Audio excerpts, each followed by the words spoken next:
tahu siapa yang pimpin. Nah, mungkin tim multimedianya bisa munculkan liriknya ya. Kita nyanyinya nggak pakai tepuk tangan ya, tapi kita menyanyi dari hati kita, iman kita kepada Tuhan. Bisa dibantu dulu liriknya dulu, lirik lagunya gitu ya. Nah, Pak Gembalanya nyanyi mengiringi. Ya. Liriknya berbunyi begini, Bapak Ibu, jemaat Tuhan. Ku tahu siapa yang pimpin hari depan hidupku. Hari depan itu bukan berbicara, oh kalau saya sudah umur 60 tahun, saya umur 70 tahun, saya nggak punya masa depan. Masa depan saya udah selesai nih. Bukan. Hari depan itu berbicara everyday, setiap hari. Kita nggak tahu apa yang akan terjadi di hari besok. Setuju nggak? Kita tuh nggak ada yang tahu. Lagu ini ketika saya menemukan di dalam kehidupan saya, ku tahu siapa yang pimpin hari depan hidupku. Semuanya oleh Tuhan telah diatur apa? Sempurna. Kalau iman kita kepada Tuhan hanya setengah-setengah, maka kita akan mempercayai, kok gak kelihatan ya rencananya Tuhan. Semuanya dalam hidup kita itu udah diatur sama Tuhan dengan sempurna. Sehingga apa? Kita bisa menghadapi gelombang sepanjang jalan hidupku. Sama-sama ya, yuk. Ku tahu siapa yang pimpin hari depan hidupku. Semuanya oleh Tuhan telah diatur sempurna. Menghadapi gelombang sepanjang jalan hidupku, ku bersandar pada Tuhan, serahkan semua. Sama-sama yuk. Ku tahu siapa yang pimpin hari depan hidupku. Semuanya oleh Tuhan telah diatur sempurna. Menghadapi gelombang sepanjang jalan hidupku, ku bersandar pada Tuhan, serahkan semua. Ada Bapak Ibu yang bisa siul enggak? Ada yang bisa bersiul? Coba memujinya Tuhan sambil bersiul ya. Boleh sambil bersiul. Yang enggak bisa bersiul, daripada kalau siul tuh kita pakai untuk memuji Tuhan. Kalau misalnya enggak bisa bersiul, kita bisa menyanyi sama-sama. Oke? Ku tahu siapa yang pimpin.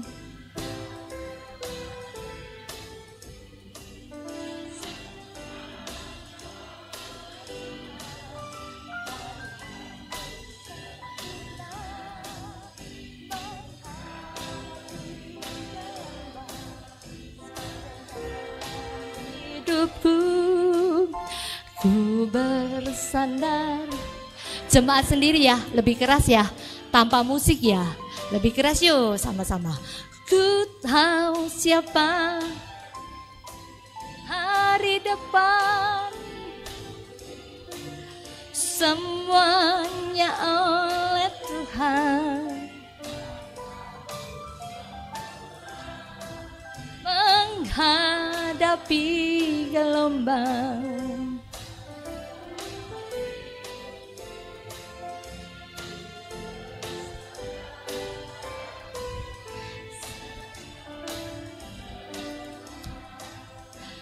saya ingat Amsal 3 ayat 5, firman Tuhan berkata begini, percayalah kepada Tuhan dengan segenap hatimu dan janganlah bersandar kepada pengertianmu sendiri. Saudara dan saya jemaat Tuhan, ketika kita bersandar kepada Tuhan, kita menyerahkan semuanya. Kalau saudara bersandar kepada manusia, kalau kita berharap sama manusia, ujung-ujungnya adalah kekecewaan. Kalau kita bersandar kepada pengertian kita pun sendiri, manusia kita ini sangat terbatas. Saudara dan saya, ketika kita diberikan Roh Kudus, Dia akan memimpin kehidupan kita.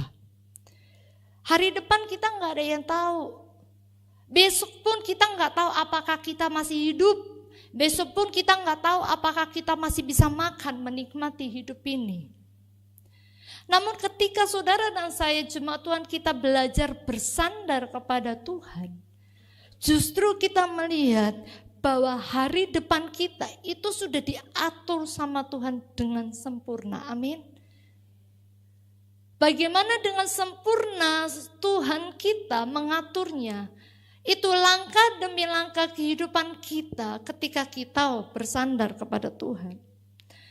Firman Tuhan pada pagi hari ini mengingatkan kita bersama-sama bahwa saudara dan saya, kita mau belajar bersandar pada Tuhan.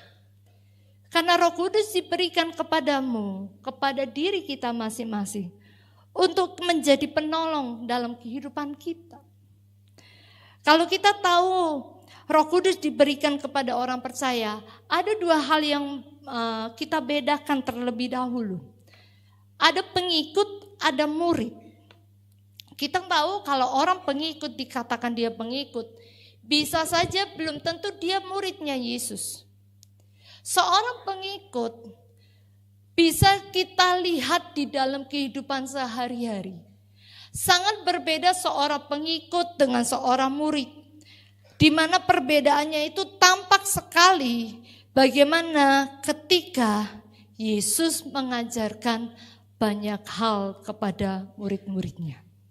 Saya ulangi, apakah saudara dan saya hari ini adalah pengikut atau muridnya? Pengikut bisa hadir di dalam setiap ibadah. Tetapi pengikut, seorang pengikut belum tentu dikatakan adalah dia muridnya. Saudara dan saya, kita harus melihat perbedaan ini sangat tipis sekali. Kalau kita tidak bisa melihat, maka kita tidak akan bisa mengetahui pribadinya Allah. Kita tidak bisa merasakan atau menikmati Roh Kudus yang diberikan dalam kehidupan kita. Satu hal yang saya harus garis bawahi adalah perbedaan seorang pengikut dan murid adalah perbedaannya ketika apa? Ketika mereka melakukannya. Saudara dan saya, yang membedakan adalah apakah ajaran-ajaran Yesus yang dia berikan kepada kita, yang dia ajarkan kepada kita, apakah kita melakukannya? Sangat tipis sekali perbedaan pengikut dan seorang murid. Bagaimana cara kita melakukan setiap ajaran-ajaran yang Tuhan berikan dalam kehidupanmu. Seorang pengikut bisa berkata gini, kalau itu cocok, itu pas buat saya melakukannya. Tapi kalau itu tidak cocok dalam kehidupan saya berpikir terlebih dahulu. Seorang pengikut, dia tahu bagaimana dia mendengarkan ajarannya, tetapi dia tidak melakukannya. Seorang pengikut mungkin hadir di dalam gereja secara keagamaan, tapi nggak mau terlibat. Oh, saya menjadi orang Kristen boleh, baik.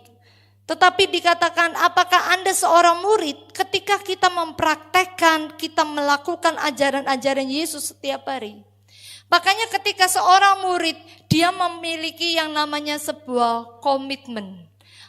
Seorang murid memiliki yaitu namanya bagaimana dia mengorbankan dirinya untuk mulai diproses dan dibentuk. Ketika seorang pengikut dia hanya hadir di dalam sebuah ibadah, belum tentu dia melakukan apa yang Yesus ajarkan. Tapi seorang murid, kita harus tahu bahwa Anda dan saya pengurit Kristus, saya adalah orang percaya, maka kita melakukan apa yang Yesus ajarkan di dalam kehidupan kita. Banyak hal yang Yesus ajarkan, benar. Ketika kita membaca firman Tuhan, ketika kita menyelidiki firman Tuhan, banyak hal yang Yesus ajarkan di dalam kehidupan kita. Kalau kita boleh bertanya dalam kehidupan kita, sampai hari ini, mana sih yang sudah kita lakukan? Mana yang kita sudah perbuat? Mana yang kita sudah lakukan hari demi hari? Saudara dan saya, kita harus sadar, banyak hal yang Yesus ajarkan, firman Tuhan ajarkan dalam kehidupan kita sebagai seorang murid. Salah satunya kalau kita mengetahui ya, Matius pasal 28. Saya bacakan Matius pasal ke-28 ayat yang ke-19. Firman Tuhan katakan begini, karena itu pergilah, jadikan semua bangsa mengikutku. No. Firman Tuhan menerangi kita, memberitahukan kepada kita bahwa karena itu pergilah, jadikan semua bangsa, bukan orang Kristen, tapi semua bangsa menjadi muridku. Matius pasal 28 ayat yang ke-19 itu punya hubungan dengan ayat Kisah Rasul pasal yang pertama ayat yang ke-8. Matius 29 ayat yang ke-19, kalau kita punya Alkitab secara fisik, kita melihat bahwa itu mengarah kepada Kisah Rasul pasal 1 ayat yang ke-8. Saudara dan saya, salah satu amanat agung yang Tuhan ajarkan, yang Tuhan beritahukan, bukan pada saat Yesus masih hidup pada zaman itu, pada murid-murid, tapi itu relevan sampai hari ini. Firman Tuhan mengajarkan kepada saudara dan saya, ketika Yesus mengajarkan pada banyak orang, dia ajarkan, nak, ibu-ibu, bapak-bapak, semua yang berkata engkau muridnya Yesus, Yesus berpesan, pergilah jadikan semua bangsa muridku.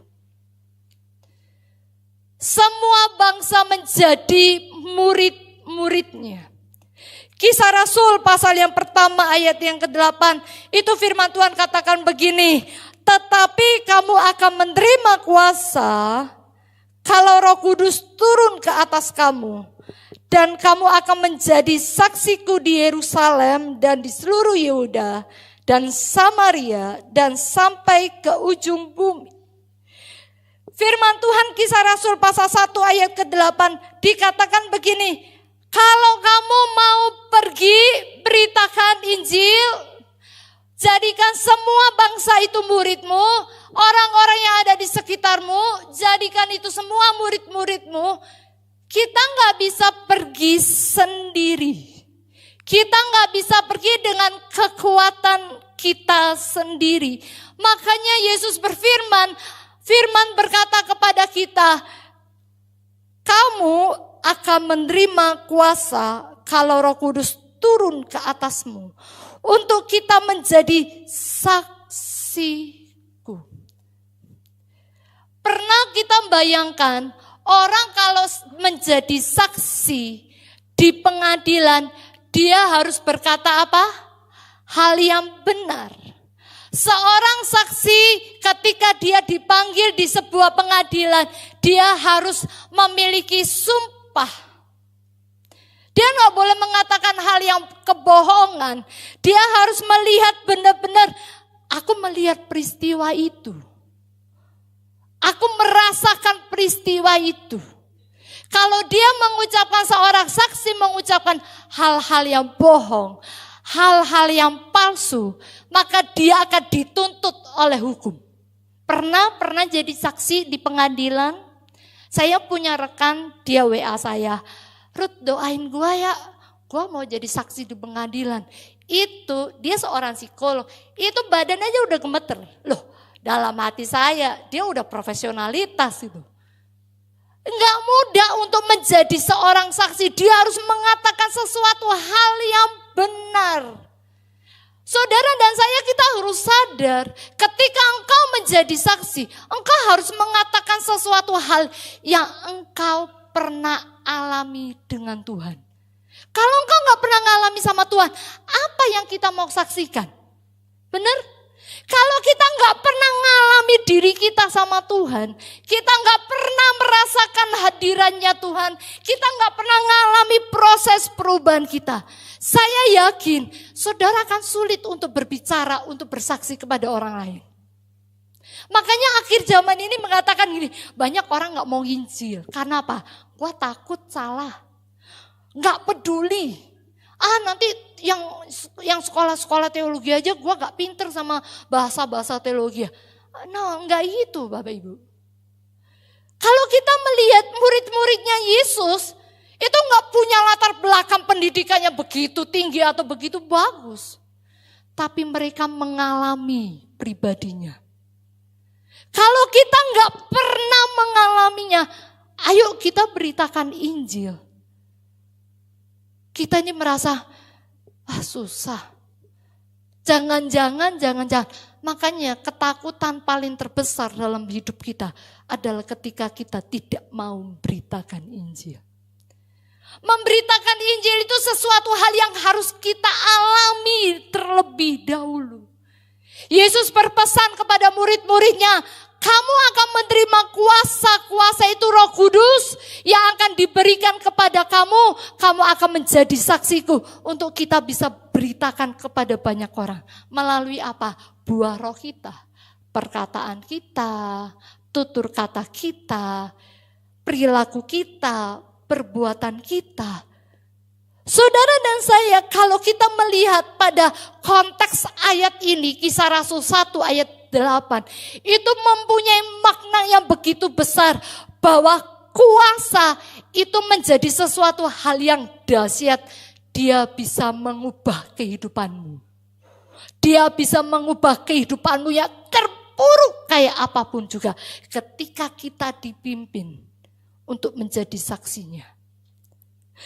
Kuasa dalam ayat ini dikatakan kalau kita nggak punya daya gerak, penggeraknya, saudara dan saya tidak akan bisa bersaksi. Saya menyadari sih ketika Roh Kudus dalam kehidupan kita sebagai orang percaya, itu dia akan menggerakkan kita untuk kita mulai bercerita. Halo Bapak Ibu jemaat Tuhan, firman Tuhan menerangkan kepada kita bahwa ketika engkau berkata, aku muridnya Yesus, aku pengikutnya Kristus, maka saudara dan saya diberi Roh Kudus kuasa untuk kita beritakan Injil. Saya masih ingat saya duduk di belakang di sana di sebelah baris yang kedua. Pada usia mungkin ketika saya masih SMA, saya mau berangkat ke Bandung. Lagunya saya lupa, mungkin kalau enggak Roh Kudus tercurah. Saya sama teman saya guru sekolah minggu, kami duduk berdua di situ.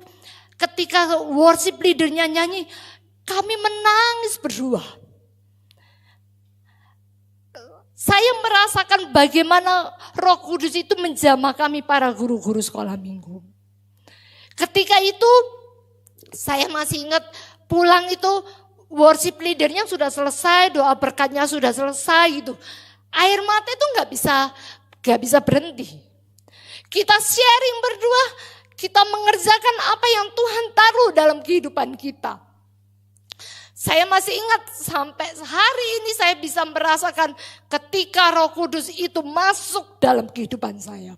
Ketika saya sharing, akhirnya kita buat project retreat pertama kali anak-anak, mungkin itu zamannya Pak Peter. Pak Peter ya masih usia remaja mungkin, saya lupa. Itu angkatan kami pertama kami buat retreat tanpa kami punya sponsor, kami nggak punya dana sih apapun juga kami nggak ada. Terus kami berkata, ayo kita buat camp anak-anak pertama kali di gereja ini. Akhirnya kami buat camp itu. Dan kami mengajak beberapa gereja-gereja. Mungkin Bapak Ibu pernah pernah kenal Kariko yang pernah pembicara di tempat ini. Itu salah satu mereka, dia yang ikut di camp itu. Dia bilang gini, Kak Ruth tahu nggak? Aku ini yang ikut campnya Kak Ruth yang waktu itu. Sekarang dia jadi gembala di Pandaan. Saya sangat terkejut waktu saya nggak hafal nama-namanya, saya nggak tahu nama. Kita ajak beberapa gereja, kita memperlengkapi anak-anak Tuhan, kita belajar dengan iman kita. Ketika kita tahu bahwa saudara dan saya dipenuhi oleh Roh Kudus, kita bisa memberitakan Injil itu kepada orang-orang di sekitar kita. Untuk apa? Mereka menjadi murid-muridnya. Mereka menjadi pengikut-pengikut Kristus. Coba kita lihat Matius pasal yang ke-28 ya. Ayat yang ke-20. Dan ajarlah mereka melakukan segala sesuatu yang telah kuperintahkan kepadamu. Dan ketahuilah, aku menyertai kamu senantiasa sampai kepada akhir zaman. Saudara dan saya, Matius 28 mengajarkan kepada kita untuk kita bisa bergerak, kita bisa pergi, kita bisa menceritakan tentang Injil kepada semua orang. Berbicara tentang Injil kepada semua orang. Berbicara tentang segala sesuatu yang kuperintahkan kepadamu. Kita harus tahu bahwa yang kita beritakan Injil, bukan motivasi yang baik. Kalau Bapak Ibu pernah melihat status atau quotes secara di media sosial, sebenarnya mereka tidak memberitakan Injil. Tapi mereka hanya menyebarkan sesuatu hal yang baik, motivasi penyemangat dalam hidup. Yang kita beritakan adalah Injil, di mana Injil itu menyadarkan bahwa manusia itu telah berbuat dosa. Siapapun saudara dan saya. Semua manusia itu telah berbuat dosa yang pada akibatnya kita binasa. Makanya ketika kita menginjil, kita harus ingatkan kepada mereka bahwa saudara dan saya nggak bisa hidup tanpa Tuhan. Pernah sadar nggak ketika Tuhan mengingatkan kita, orang itu sudah melakukan satu kesalahan, ujung-ujungnya pada binasa. Ujung-ujungnya malapetaka. Ketika saya dihadapi pada sebuah pilihan, saya tahu orang ini udah salah. Saya tahu orang ini sudah bertindak sesuatu hal yang salah. Saya pikir gini, Tuhan mau ngomong sama orang ini, sama klien saya, kok susah ya Tuhan? Gimana Tuhan, ya apa yang harus aku lakukan Tuhan? Injil yang kita beritakan adalah bagaimana ketika manusia telah berbuat dosa, hidupnya akan binasa. Enggak ada hal yang bisa menyelamatkan, enggak ada hal yang bisa usaha, semuanya akan menjadi sia-sia. Makanya mereka butuh yang namanya pengorbanan. Mereka butuh yang namanya juru selamat dalam kehidupan.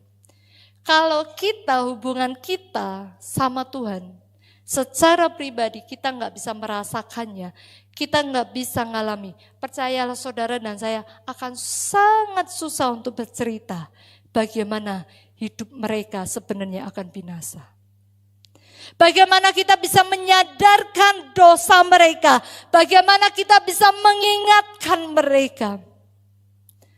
Sesuatu hal yang konyol, sesuatu hal yang fatal dalam kehidupan saya. Ketika saya kehilangan teman sahabat saya, ketika dia mati, dia kecelakaan, dia terbaring di sebuah peti. Yang saya bisa menangisinya, saya berkata gini, Tuhan kok cepat sekali sih Tuhan.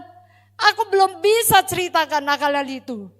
Itu bagi saya itu penyesalan terbesar dalam kehidupan saya. Aku tahu ujungnya itu kebinasaan yang mereka rasakan. Makanya saudara dan saya perlu Roh Kudus untuk membukakan Anda dan saya untuk kita beritakan Injil itu. Matius pasal yang ke-28 ayat yang ke-19, ayat yang ke-20. Kita melakukan ajaran Kristus untuk kita bisa menjadi saksinya, di mana kita membutuhkan ya Roh Kudus. pemikiran kita selama ini. Kalau hanya Roh Kudusnya, kita jadi orang Kristen, terus diberi Roh Kudus, cuma sebatas itu aja. Kita punya pemikiran yang salah. Roh Kudus bukan sebatas Anda percaya Juru Selamat, Anda percaya Tuhan, terus diberikan Roh Kudus, udah selesai. Pemikiran itu akan sangat terbatas.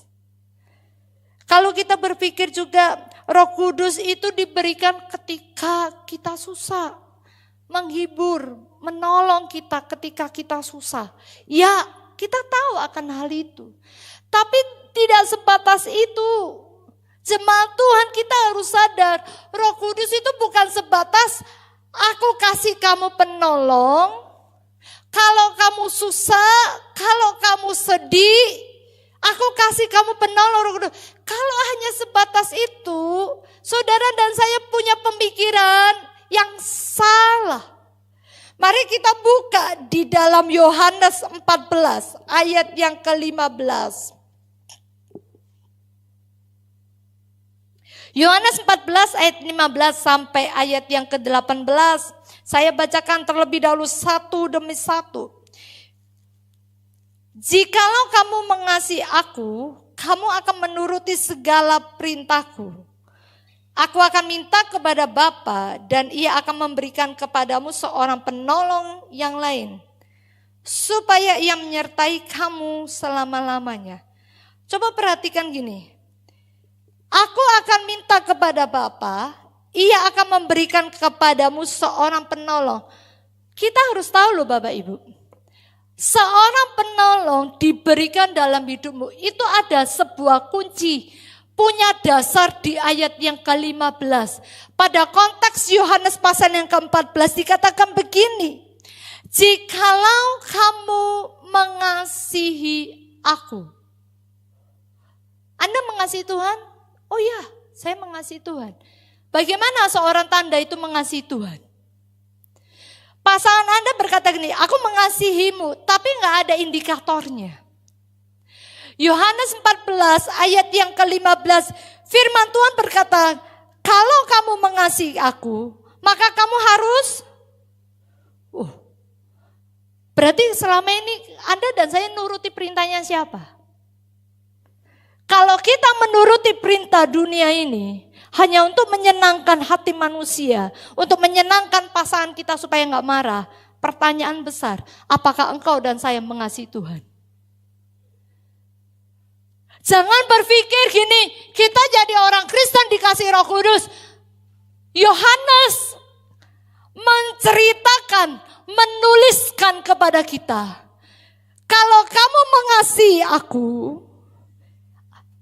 kamu akan menuruti segala perintahku. Makanya ia akan memberikan kepadamu apa? Kalau kita nggak mengasihi Tuhan, indikatornya Anda dan saya tidak melakukan. Tuhan kasih kamu penolong. Saya perlu harus menyadarkan diri saya. Karena apa? Firman Tuhan sampai pada ayat yang ke-18 dikatakan begini, ayat 17. Yaitu roh kebenaran. Dunia tidak dapat menerima dia, sebab dunia tidak melihat dia, tidak mengenal dia. Tetapi kamu mengenal dia, sebab ia menyertai kamu dan akan diam di dalammu. Saudara dan saya, kalau kita melihat dari kunci awal, Yohanes 14 ayat 15, dikatakan gini, mengasihi dia, tandanya maka kita menuruti segala perintahku. Murid Yesus mengikuti dan melakukannya. Setuju? Maka kita harus tahu, kita sadar, selama ini aku ternyata hanyalah pengikut orang percaya. Selama ini aku adalah pengikut orang Kristen saja. Tapi aku tidak pernah menuruti perintahnya. Aku tidak pernah melakukan perintahnya. Untuk melakukan perintah yang Tuhan ajarkan, itu tidak mudah. Kalau kita merenungkan ketika kita membaca firman Tuhan, untuk menurutinya, itu bukan hal yang mudah. Karena apa? Manusia kita itu penuh dengan keegoisan. Manusia kita itu penuh dengan keangkuhan. Ngapain gue harus turuti perintahnya Tuhan? Ngapain aku harus melakukan perintahnya Tuhan? Supaya aku diberkati. Ujung-ujungnya kita terima apa? Berkat. Ya, kalau hanya sebatas itu, Anda adalah hanya pengikut-pengikut, bukan murid. Ayat yang ke-15 dikatakan, kalau kita mengasihi Tuhan, kita melakukannya, maka kita dikatakan muridnya Yesus.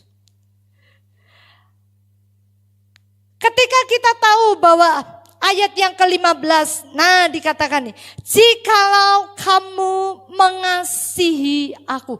Mengasihi itu perlu dengan pengorbanan loh. Mengasihi itu perlu berkorban tanpa pamrih. Tuhan, aku udah pelayanan, mana berkatnya? Saya mengasihi Tuhan, saya melayani Tuhan. Saya mengasihi Tuhan, saya memberikan persembahan. Saya mengasihi Tuhan, saya beritakan Injil. Itu enggak tanpa pamrih. Kalau engkau mengasihi Tuhan, engkau harus belajar berkorban.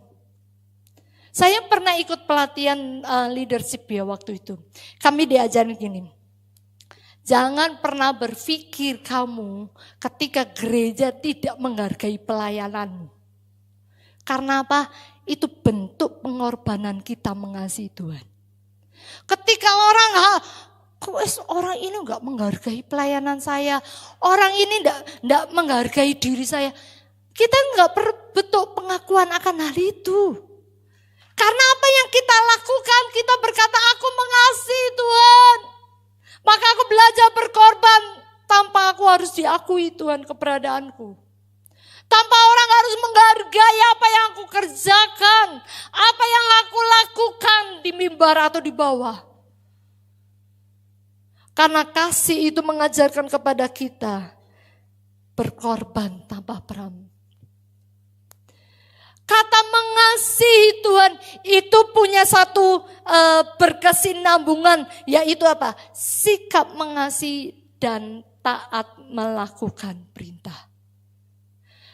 Ingat jemaat Tuhan, engkau dikasih penolong harus belajar terlebih dahulu untuk kita belajar mengasihi Tuhan. Mengasihi Tuhan untuk kita melakukan setiap apa yang Tuhan ajarkan dalam hidup. Every day, setiap hari, apa yang Tuhan ajarkan kepadamu, kita lakukan itu demi hari. Kita lakukan itu benar-benar mengandalkan Tuhan.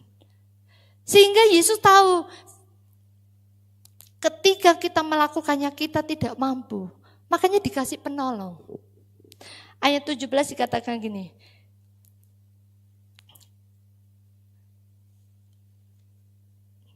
aku akan minta kepada Bapa, Ia akan memberikan kepada kamu seorang penolong. Tahu seorang penolong? Itu bukti bahwa apa? Kita ini sadar loh. Kita ini orang-orang yang harus ditolong. Kita ini sadar bahwa kita ini tidak mampu, terbatas. Roh Kudus bukan sekedar meterai, aku kasih kamu Roh Kudus. Bahwa kamu menjadi orang Kristen, kamu menjadi orang percaya. Bukan hanya sebatas itu. Tapi kita sadar bahwa saudara itu tanpa Tuhan, kita nggak bisa lakukan sesuatu hal.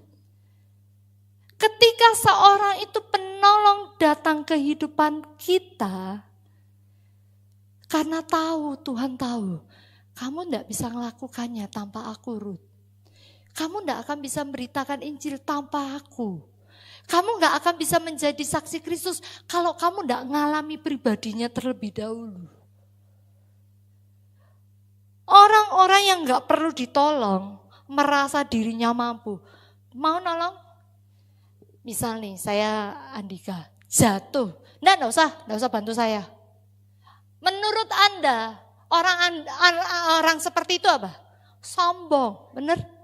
Loh, wes jatuh loh. Enggak usah, gue bisa. Jangan-jangan kekristenan kita tuh sombong loh. Enggak, aku gak butuh Tuhan. Gue bisa kok kerja. Gue kerja mati-matian, gue bisa kumpulin uang, gue bisa sukses tanpa Tuhan. Bener? Gue bisa berhasil kok tanpa Tuhan. Orang-orang yang sombong akhir zaman ini terjadi loh. Mereka gak butuh Tuhan. Ketika mereka susah baru cari Tuhan. Tetapi ketika mereka berada di atas kesuksesannya, mereka berkata, gue gak butuh Tuhan. Gue bisa. 15 dikatakan, kalau kamu mengasihi aku, kamu menurutinya. Aku kasih kamu penolong, nak. Karena apa? Karena kamu gak bisa apa-apa. Kamu sadar, kamu penuh dengan kelemahan. Kamu sadar, kita ini punya banyak kekurangan. Belum sempurna, makanya dia datang penolong itu dalam hidupmu. Makanya ketika pribadinya masuk dalam hidupmu, itu menjadi sebuah ledakan. Bagaimana kita berproses diubahkan. Mengalami, kita berjumpa dengan Tuhan. Roh Kudus memimpin hidup kita. Kita bisa cerita kepada banyak orang. Lewat apa? Perkataan kita, sikap kita, buah roh kita, perbuatan kita dalam memberi. Ketika orang-orang yang sombong berkata, aku gak butuh penolong. Gua kuat. Saya pernah diingetin. Saya ini, bagi saya sih, multitasking yang saya punya itu menjadi kelemahan saya. Saya menyadari akhir-akhir ini multitasking yang saya punya itu menjadi satu kelemahan saya. Seseorang bilang nih, nak, jangan kamu handle semua, nak. Capek kamu. Kesel kamu. Saya berasa gini, enggak, gue bisa kok. Kamu gak mau kerja kan, gue bisa kok. Tapi di satu titik saya sadar akan hal itu. Saya rubah paradigma saya. Karena apa? Saya butuh penolong, Pak Andika. Saya butuh penolong dalam hidup pasangan hidup. Untuk kita sama-sama kerjakan apa yang menjadi perintahnya Tuhan. Untuk kita ini sama-sama kerjakan di gereja ini rencananya Tuhan. Saya gak bisa, misalnya saya punya program untuk bakti sosial. Terus nggak usah jemaat, nggak perlu, saya sendiri. Kita nggak bisa. Gereja ketika kita bersatu, kita sama-sama mengerjakannya, kita tahu yang ini saling melengkapi, yang ini saling membantu, yang ini saling menolong kita. Itu disatukan oleh Roh Kudus untuk kita mengerjakan rencananya Tuhan. Makanya ayat 17 dikatakan nih, dunia itu tidak bisa menerima. Karena dunia itu apa? Penuh dengan keangkuhan. Dunia itu tidak bisa terima dia. Dunia itu tidak bisa melihat dia. Dunia itu tidak bisa mengenal dia. Karena dunia penuh dengan kesombongan. Bahwa dunia berkata, gua gak butuh Tuhan. Gua bisa lakukan itu. Kita sadar akan diri kita bahwa kita ini butuh penolong dalam hidup kita. Pasangan kita terbatas. Yang ada di sebelah kita manusia juga terbatas. Kita perlu bersandar sama Tuhan. Kita butuh penolong dalam kehidupan kita. Supaya apa? Supaya kita bisa melakukan perintahnya Tuhan. Salah satu alasan di ayat yang ke-17. Kalau dunia merasa dirinya tak perlu ditolong. Bayangkan keangkuhan manusia akhir-akhir ini. Egois, apatis, gak peduli. Setuju gak Bapak Ibu? Benar gak? Itu yang terjadi. Ketika saya membaca yang begini, wah, aku tahu Tuhan, aku dikasih penolong, bukan hanya pasangan hidup, bukan hanya keluarga, tetapi roh penolong, Roh Kudus dalam hidup. Karena apa? Roh Kudus itu ingati, Ruth, ini salah kamu nak. Ruth, ini gak bisa kayak gini nak. Kamu benar-benar dipimpin satu demi satu. Yang kamu kerjakan adalah kehendak Tuhan, bukan kehendak kita. Amin. Karena kalau kita kerjakan kehendak diri kita sendiri, maka kita nggak bisa ditolong. Kita nggak mau dipimpin. Ketika kita mengerti bahwa Roh Kudus itu sebagai penolong, kita perlu tahu, penolong diberikan kepada kita. Ketika apa? Aku berkata, aku mengasihi Tuhan. Orang kalau nggak mau mengasihi Tuhan, dia nggak bisa berkorban. Dia nggak bisa memandang Kristus pribadinya yang begitu dahsyat, yang begitu berkuasa dalam kehidupan kita. Maka kita tidak bisa menjadi saksinya. Yang terakhir Bapak Ibu. Yohanes 15 ayat yang ke-26 sampai ayat yang ke-27.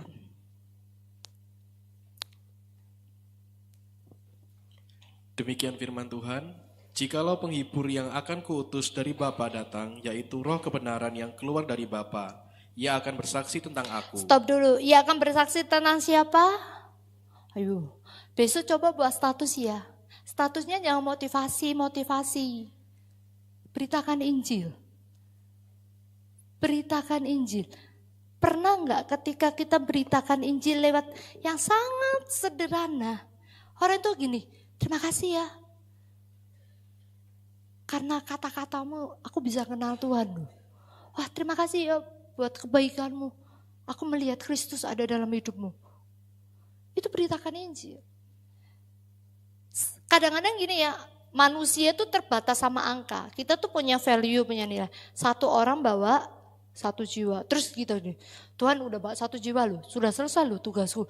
Enggak gitu. Itu pemikiran yang sangat terbatas buat kita. Tapi bagaimana kita bersaksi kebenaran, alami terlebih dahulu. Alami pribadinya terlebih dahulu dalam hidup kita. Kalau kita tidak alami, yang kamu sampaikan apa? Kebohongan. Oh iya, Tuhan tuh baik, tapi kamu nggak pernah rasakan kebaikan Tuhan. Oh iya, Tuhan tuh baik, tapi kamu nggak pernah merasakan pertolongan Tuhan. Kita nggak bisa akan menjadi saksinya. Kita berkata aku mengasihi Tuhan, tapi kita nggak pernah melakukan perintahnya. Bagaimana Roh Kudus sebagai penolong yang diberikan di baladamu itu punya tujuan loh. Roh Kudus diberikan kepada kita itu bukannya sebagai penolong kalau kamu susah, sedih, senang, duka, terus Roh Kudus hibur. Nggak sebatas itu. Tapi dikatakan firman Tuhan ketika Roh Kudus diberikan dalammu supaya kamu bisa berani berita tentang Injil itu. Jangan kayak saya, ketika teman saya udah meninggal, saya nangis di peti. Saya coba gini, ya Tuhan ampuni Tuhan, gue belum cerita sama dia Tuhan. Udah terlambat nak. Tapi ketika kita tahu bahwa kita punya kesempatan untuk kita bisa beritakan. Lewat kata-kata media sosial kita, lewat perbuatan kita, lewat perkataan kita. Yang terjadi apa muridmu waktu zamannya Yesus murid-muridnya? Mereka beritakan banyak orang yang dimenangkan. Jangan pernah takut untuk bercerita, setuju? Jangan pernah takut untuk Anda bercerita tentang Tuhan. Karena apa? Karena kita nggak pernah mengalaminya. Alami dulu. Aku mengalami Yesus sebagai juru selamat. Aku orang berdosa, aku nggak mampu, aku butuh penolong Tuhan. Penolong yang dalam hidupku kuasanya Tuhan itu bekerja mengubahkan hidupku. Dari aku orang yang sangat buruk. Seperti Petrus, muridnya Yesus. Tetapi ketika dia dipenuhi Roh Kudus, dia mengalami perubahan. Mengalami perubahan. Makanya ketika Yesus mengajar banyak orang, apa yang terjadi? Banyak orang diselamatkan. Kehidupanmu jangan pernah takut untuk beritakan Injil.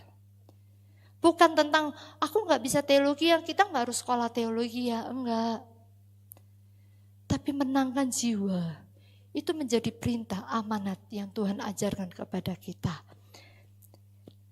ia akan bersaksi tentang aku.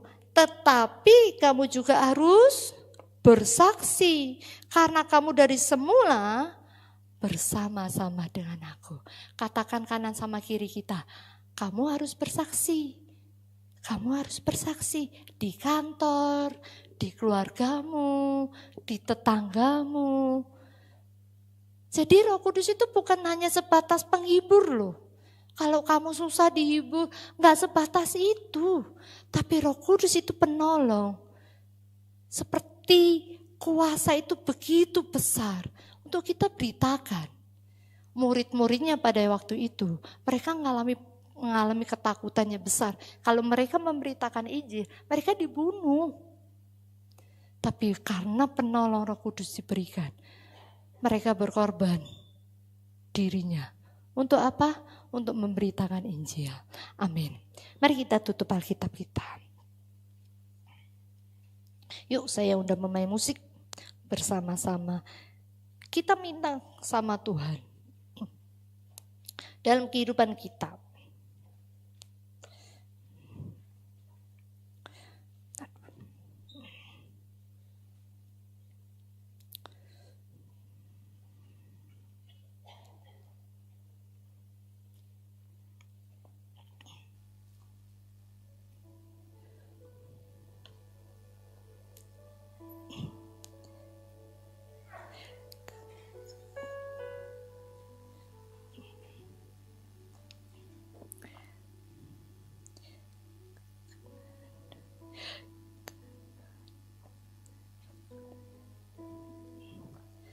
Syukur Tuhan.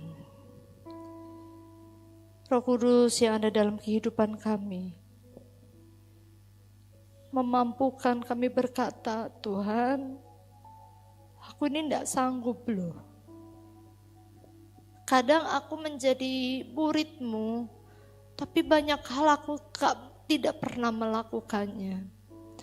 Banyak hal yang Tuhan ajarkan dalam kehidupanku, tapi aku gak pernah kerjakan akan hal itu.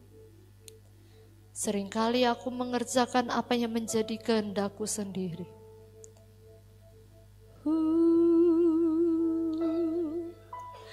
Roh Kudus, Kau di sini. Kami bersamamu Tuhan. Roh Kudus Tuhan, Engkau menjadi penolong untuk kami beritakan kebenaran Injil Tuhan.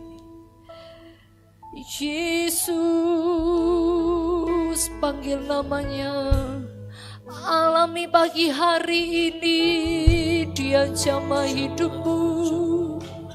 Dia penuhi hidupmu.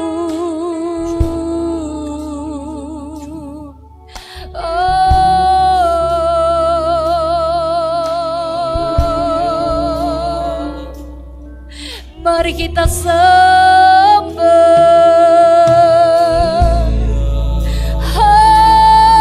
Haleluya. Haleluya.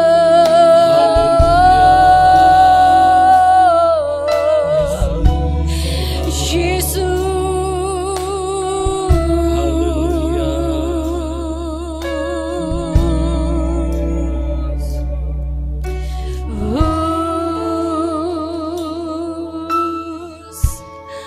Haleluya Tuhan. Biarlah Roh Kudus pagi hari ini mengingatkan hidup kita, menegur hidup kita, membentuk hidupmu, menolong, menuntun hidup kita. Satu yang ku rindu, bersekutu denganmu, bawaku lebih lagi dari dalammu, nikmati hadiratmu, jamalah seluruh hidupku, urapanmu berubah. Sekali lagi,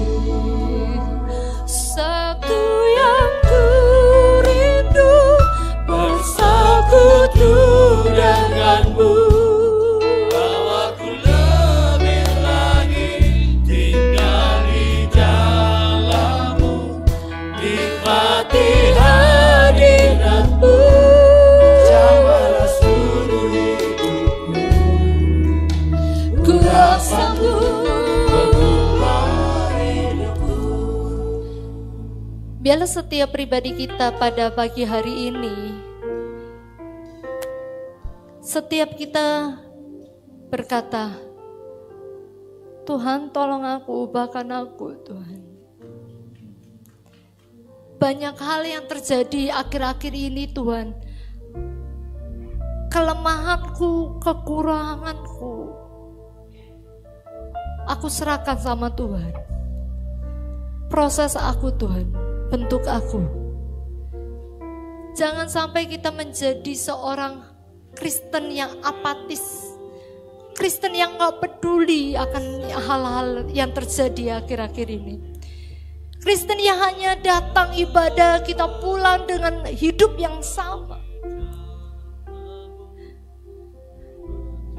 Pribadinya menjadi penolong dalam hidupmu dan hidupku, agar kita bersandar kepada Tuhan.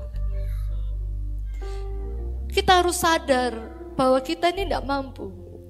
Kita nggak bisa mengandalkan pasangan kita nggak bisa mengandalkan orang tua kita nggak bisa mengandalkan anak-anak kita. Tapi pribadinya yang bekerja dalam hidup. Kalau akhir-akhir ini kita nggak pernah merasakan mengalaminya, kita harus mengakui setiap dosa kita terlebih dahulu. Karena ketika kita mengakuinya, kita punya kerinduan, Tuhan, kirim itu penolong dalam hidupku. Kirim itu penolong dalam hidupku. Tolong Roh Kudus, keangkuhanku, kesombonganku hancurin. Hancurin Tuhan. Ketakutanku hancurin Tuhan. Karena aku mau bersandar kepada Engkau.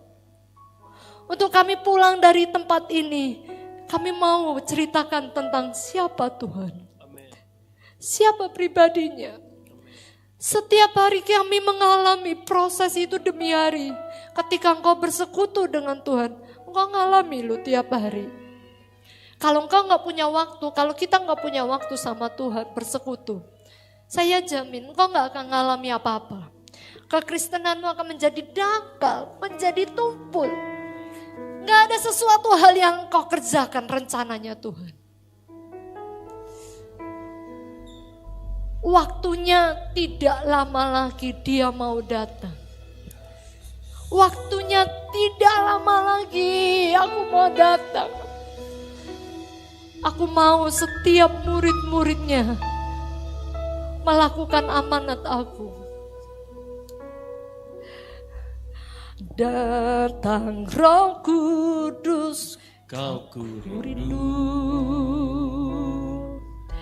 dengan minyak yang baru urapiku, mengalir penuhiku, mengalir pulihkanku, kuasa-Mu bebaskan hidupku. Datang Roh Kudus, Kau ku rindu dengan minyak yang baru urapiku, mengalir penuhiku, mengalir pulihkanku, kuasa-Mu. Mari kita berdiri bersama-sama. Satu yang ku rindu, bersekutu denganmu, bawa ku lebih lagi tinggal di jalan-Mu, nikmati hadirat-Mu, jamalah seluruh hidupku, kuasa-Mu.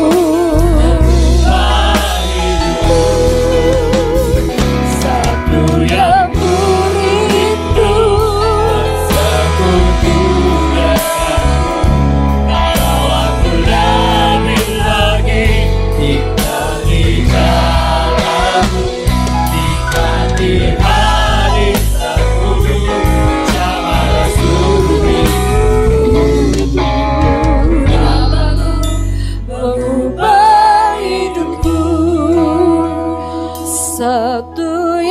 ku rindu bersekutu denganmu.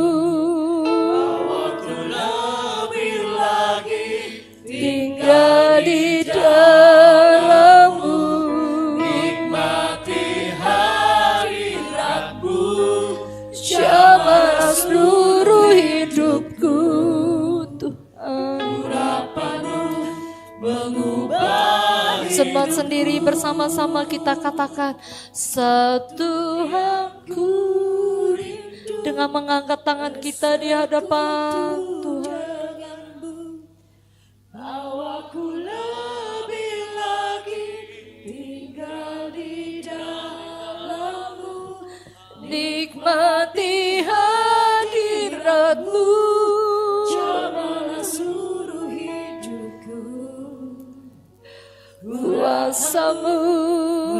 Ubah hidupku. Setiap pribadi kita berdoa, Tuhan, sama hidupku Tuhan. Ubahkan aku Tuhan. Sombonganmu, keangkuhanmu. Seringkali kamu berkata, aku gak butuh Tuhan. Aku gak butuh gereja ini. Aku gak butuh pelayanan ini. Ketika kesombongan itu ada di dalam hidupmu, minta Roh Kudus menolong kau. Hancurin itu, keangkuhan itu. Supaya engkau bisa menikmati hadiratnya Tuhan. Hadirnya di dalam hidupmu. Hadirnya itu di dalam keluargamu. Kau melihat perubahan yang terjadi dalam keluargamu. Kau melihat pemulihan itu terjadi di dalam keluargamu. Itu kamu melihat pemulihan itu terjadi di dalam pekerjaanmu. Itu terjadi di dalam kehidupanmu. Ketika kau sakit, Tuhan menyembuhkannya. Engkau bisa beritakan Injil itu.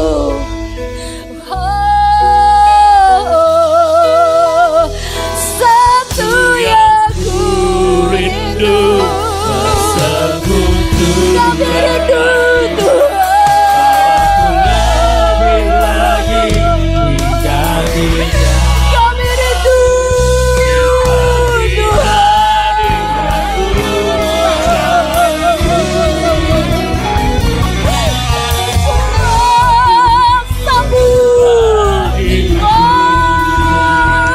Satu yang ku rindu. kuasamu bekerja Lebih lagi nikmati hadiratmu. Jamahlah seluruh hidupku. pulihkan hidupmu. Yang ku rindu sekutu denganmu. Bawaku lebih lagi tinggal di dalammu. Nikmati hadiratmu. Jamah hidupku Tuhan.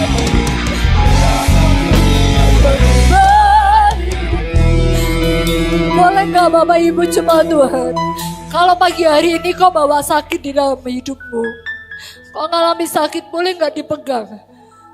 Di mana titik itu sakit itu? Coba kamu pegang. Kamu minta, Tuhan tolong aku sembuhkan. Kalau kamu berkata, Tuhan pekerjaanku ngalami kacau Tuhan, kamu boleh berkata, angkat tanganmu, Tuhan aku gak sanggup Tuhan. Kalau pagi hari ini kamu sakit, kita mengalami sakit, kamu pegang di mana? Saya masih ingat ketika saya masih umur SMA, saya pernah sakit kista. Aku pegang itu tiap hari, aku pegang, Tuhan tolong, Tuhan tolong, Tuhan tolong. Ketika mujizat itu terjadi dalam hidup, aku merasakan kebaikan Tuhan, aku melihat kebaikan Tuhan. Pegang sakitmu, kamu berkata, Tuhan, mujizatmu terjadi pagi hari ini. Menolong aku Tuhan, menolong sakitku Tuhan. Pulihkan Tuhan, kemurahan-Mu, sembuhkan sakitku. Aku mengalami mujizat itu. Karena Tuhan ada di dalam hidupku.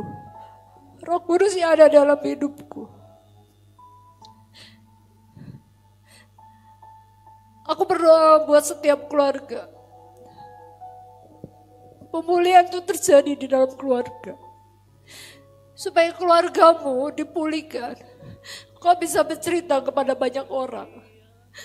Kau bisa menolong keluarga-keluarga yang terpuruk.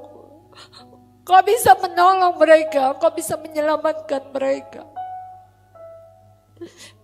Ketika kau putus asa dengan pekerjaanmu, gak tahu Tuhan apa yang aku harus kerjakan. Kau berdoa pagi hari ini, berserah sama Tuhan. Aku mau katakan bersandar pada Tuhan. Jangan bersandar pada pengertianmu sendiri. Jangan bersandar pada kekuatanmu sendiri. Karena kamu gak sanggup, kamu gak mampu. Tapi kamu bersandar sama Tuhan. Pagi hari ini kami bersyukur Tuhan. Roh Kudus diberikan kepada kami bukan sebatas penolong. Tapi Roh Kudus diberikan kepada kami untuk kami mengalami pribadinya terlebih dahulu. Kami berjumpa dengan Engkau. Kami mengalami perubahan di hidup kami Tuhan.